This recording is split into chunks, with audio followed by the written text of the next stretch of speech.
राधे राधे। जय श्री कृष्ण दोस्तों, जय भोलेनाथ। हिंदू धर्म में प्रदोष व्रत को अत्यंत पावन और मंगलकारी माना जाता है।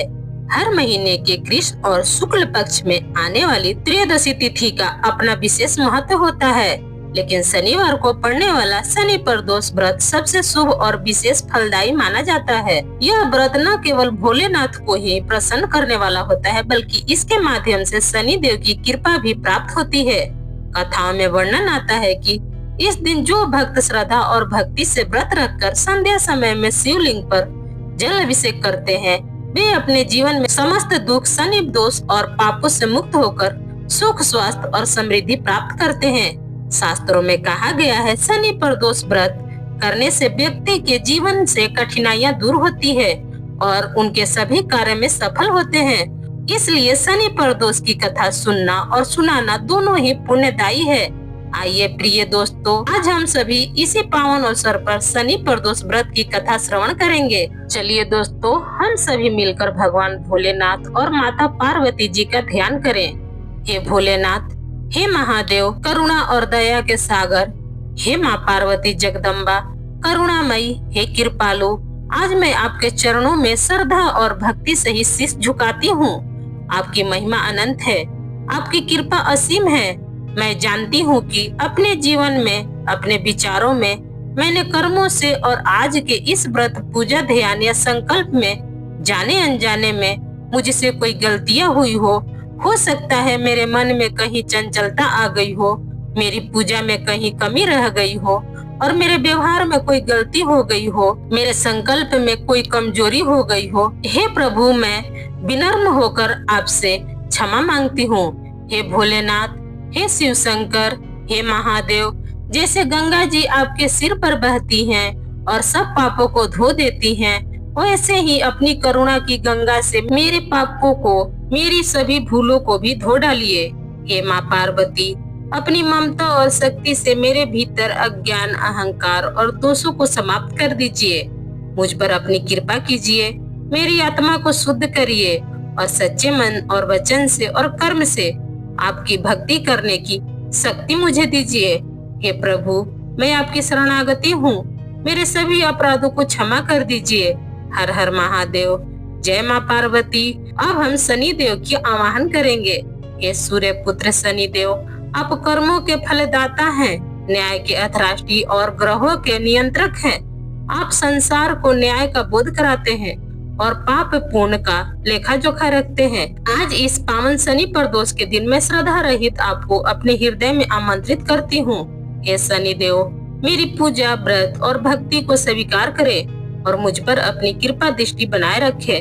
मैं जानती हूँ आपकी दृष्टिपात से व्यक्ति के जीवन में बड़ा परिवर्तन आता है, जो दंड स्वरूप भी हो सकते हैं और वरदान के स्वरूप भी हो सकते हैं। इसलिए हे दयामय देव, मेरी ओर कृपा कीजिए, मुझे सत्कर्म की प्रेरणा दीजिए और जीवन में संतुलन, धैर्य और न्याय की भावना उत्पन्न करें। हे शनि देव, यदि मुझसे जीवन में या इस व्रत में जप, ध्यान या पूजा के दौरान किसी भी प्रकार की त्रुटि हो गई हो, पाप हो गया हो, अपराध हुआ हो, चाहे विचार से, वाणी से कोई गलत कर्म हो गया हो, मैं उसके लिए आपसे क्षमा प्रार्थी हूँ और मुझे क्षमा कीजिए। एक पौराणिक कथा के अनुसार एक बार की बात है, एक नगर में एक सेठ जी रहते थे। सेठ जी के घर में हर प्रकार की सुख सुविधाएं थी, उनके पास अपार धन संपत्ति थी, लेकिन उन्हें एक ही दुख था कि उनकी कोई संतान नहीं थी।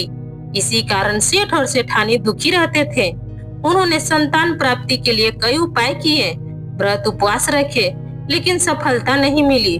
तब दुखी होकर कुछ समय बिताने पर सेठ जी ने अपना काम नौकरों को सौंप दिया और खुद सेठानी के साथ तीर्थ यात्रा के लिए चल पड़े। अपने नगर से बाहर निकलने पर उन्हें एक साधु महाराज मिले, जो कि ध्यान मग्न बैठे हुए थे। सेठ और सेठानी साधु के पास गए और हाथ जोड़कर उनके ध्यान से उठने का इंतजार करने लगे। काफी देर के बाद जब साधु महाराज ने आंखें खोली, तब उन्हें पता चला कि उनके समक्ष कोई बहुत देर से आशीर्वाद लेने की प्रतीक्षा में बैठा हुआ है। साधु ने सेठ और सेठानी से कहा कि मैं तुम्हारा दुख समझता हूँ, तुम इस दुख से मुक्ति पाने के लिए शनि प्रदोष व्रत करो, इससे तुम्हें संतान सुख अवश्य ही प्राप्त होगा। फिर साधु ने सेठ सेठानी को प्रदोष व्रत की विधि बताने के साथ भगवान शिव की वंदना करने के लिए कहा। भगवान शिव की वंदना इस प्रकार की जाती है। हे रुद्रदेव शिव, आपको नमस्कार है। शिव शंकर जगत गुरु, आपको नमस्कार है। हे नीलकंठ सुर, आपको नमस्कार है। शशि मौली चंद्र सुख, आपको नमस्कार है। हे उमाकांत सुधी, आपको नमस्कार है। साधु से इस प्रकार वंदना करने का विधान जानकर सेठ और सेठानी ने साधु महाराज को धन्यवाद किया और उनसे आशीर्वाद लेकर तीर्थ यात्रा के लिए चल पड़े।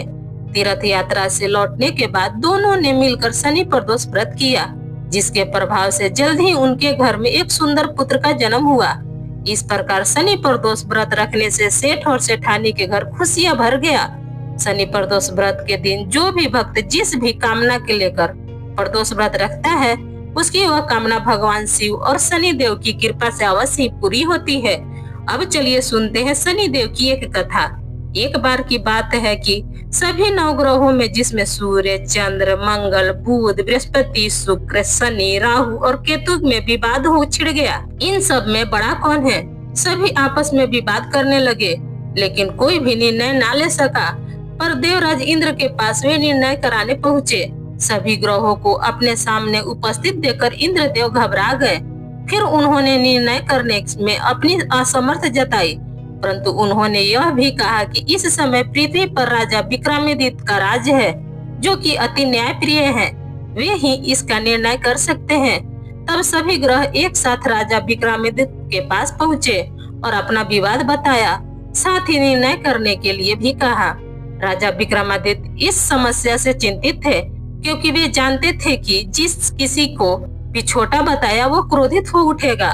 तब राजा को एक उपाय सूझा। उन्होंने स्वर्ण, रजत, कांस्य, पीतल, सीसा, रंगा, जस्ता, अभ्रक और लोहे से 9 सिंहासन बनवाए और उन्हें इसी क्रम में रख दिया। फिर उन सब ने निवेदन किया कि आप सभी अपने अपने सिंहासन पर स्थान ग्रहण करें। जो भी अंतिम सिंहासन पर बैठेगा वही सबसे छोटा होगा।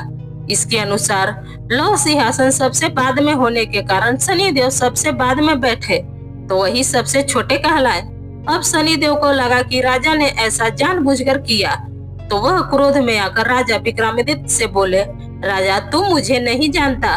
सूर्य एक राशि में 1 महीना, चंद्रमा 2.25 दिन और मंगल 1.5 महीना, बृहस्पति 13 महीना, बुध और शुक्र 1-1 महीना विचरण करते हैं, लेकिन मैं 2.5 से 7 साल तक रहता हूँ।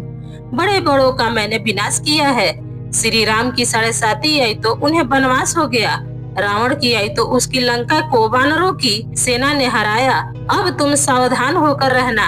ऐसा कहकर कुपित हुए शनि देव जी वहां से चल गए और अब अन्य ग्रह भी खुशी खुशी चले गए। कुछ समय बाद राजा की 7.5 आई। तब शनि देव घोड़ों के सौदागर बनकर वहां आए। उनके पास कई सारे बढ़िया बढ़िया घोड़े थे। राजा ने यह समाचार सुनकर अपने अश्वपाल को अच्छे घोड़े खरीदने की आज्ञा दी। उसने कई अच्छे घोड़े खरीदे और 1 सर्वोत्तम घोड़ों को राजा की सवारी करने दे दी। अब जैसे ही राजा उस घोड़े पर सवार हुए, वो घोड़ा सरपट वन की ओर भागा और घने जंगल में पहुंचकर वह अंतर्ध्यान हो गया। अब राजा भूख प्यास से भटकते रहे। तब एक ग्वाले ने उन्हें पानी पिलाया। राजा ने प्रसन्न होकर उसे अपनी अंगूठी दी और वह अंगूठी देकर राजा अपने नगर को चल पड़े। वहां उन्होंने अपना नाम उज्जैन निवासी की बताया और वहां उन्होंने एक सेठ की दुकान पर रुककर जलपान किया। कुछ देर रुककर आराम भी किया। भाग्यवश उस सेठ की उस दिन खूब बिक्री हुई। अब सेठ रूप बदले हुए राजा विक्रमादित्य को अपने साथ अपने घर ले गया। वहां पर राजा ने खुट्टी पर देखा कि एक हार टांगा हुआ है, जिससे खुट्टी निकल रही है। देखते ही देखते थोड़ी देर में पूरा हार गायब हो गया। तब सेठ ने वापस आने पर देखा कि हार तो गायब है। सेठ समझा कि बीका ने ही उसे चुराया है। फिर तो सेठ ने कोतवाल के पास उन्हें पकड़ दिया। अब उस नगर के राजा ने भी राजा विक्रमादित्य को चोर समझकर उनके हाथ पैर कटवा दिए और नगर के बाहर फेंकवा दिया। वहां से एक तेली निकल रहा था, जिसे दया आई और उसने बीका को अपनी गाड़ी में बिठाया। वो अपनी जीभ से बैलों को हाँकने लगा। उस समय तक राजा की शनि दशा समाप्त हो गई। वर्षा ऋतु आने पर राजा मल्हार गाने लगे। राजा जिस नगर में थे वहां की राजकुमारी मन भावनी को उनका गाना इतना पसंद आया कि उसने मन ही मन प्रण कर लिया कि अब वो उस राग गाने वाले से ही विवाह करेगी। राजकुमारी ने दासी को राग गाने वाले को ढूंढने को भेजा। तब दासी ने बताया कि वह तो एक चौरगिया अर्थात अपाहिज है, परंतु राजकुमारी नहीं मानी। अगले दिन वह भूख प्यास त्याग कर अनशन पर बैठ गई कि विवाह करूंगी तो उसी से करूंगी। बहुत समझाने पर भी राजकुमारी नहीं मानी, तो राजा ने उस तेली को बुलाया और विवाह की तैयारी करने को कहा। फिर तो उसका विवाह राजकुमारी से हो गया। तब एक दिन सोते हुए स्वप्न में शनिदेव ने राजा को दर्शन देकर कहा, हे राजन, देखा तुमने मुझे छोटा बताकर कितना दुख झेला। तब राजा ने उनसे क्षमा मांगी और प्रार्थना करते हुए कहा, हे शनिदेव, जैसा दुख मुझे दिया है किसी और को मत दीजिएगा। तब शनिदेव मान गए और कहा कि जो मेरी कथा और व्रत करेगा उसे मेरी दशा से कभी भी कोई दुख नहीं होगा। जो व्यक्ति रोज मेरा ध्यान करेगा और चींटियों को आटा डालेगा उसकी भी सभी मनोकामना पूर्ण होगी। और ऐसा कहकर शनिदेव ने राजा को हाथ पैर वापस कर दिए। इधर प्रातः काल आँख खुलने पर राजकुमारी ने देखा तो वह बड़ी आश्चर्यचकित हुई। तब बीका अर्थात राजा विक्रमादित्य ने राजकुमारी को बताया कि वह उज्जैन के राजा विक्रमादित्य हैं। जानकर सभी अत्यंत प्रसन्न हुए। सेठ ने जब सुना तो वह राजा के पैरों में गिरकर क्षमा मांगने लगा।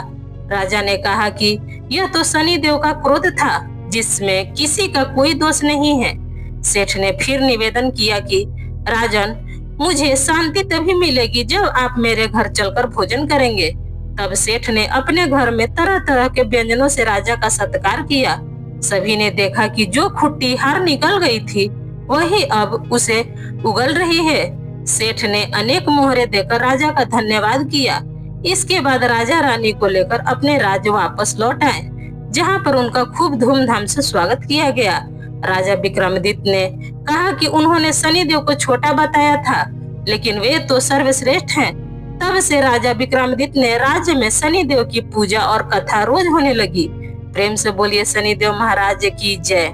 तो ये मेरा कथा बस यहीं तक का था। कैसा लगा आपको मेरा कथा, ये बताने के लिए कमेंट्स बॉक्स में जरूर कमेंट करिएगा। अगर आपको मेरा कथा पसंद आता है तो प्लीज आप मेरे वीडियो को एक लाइक कर दीजिएगा। चैनल पर पहली बार आए हैं तो चैनल को पक्का सब्सक्राइब कर दीजिएगा, क्योंकि दोस्तों आपका एक लाइक हमें बहुत हिम्मत और प्रेरणा देती है आगे की वीडियो बनाने के लिए। फिर मिलते हुए एक नए वीडियो के साथ, तब तक जहाँ भी रहिए खूब खुश रहिए, स्वस्थ रहिए। धन्यवाद।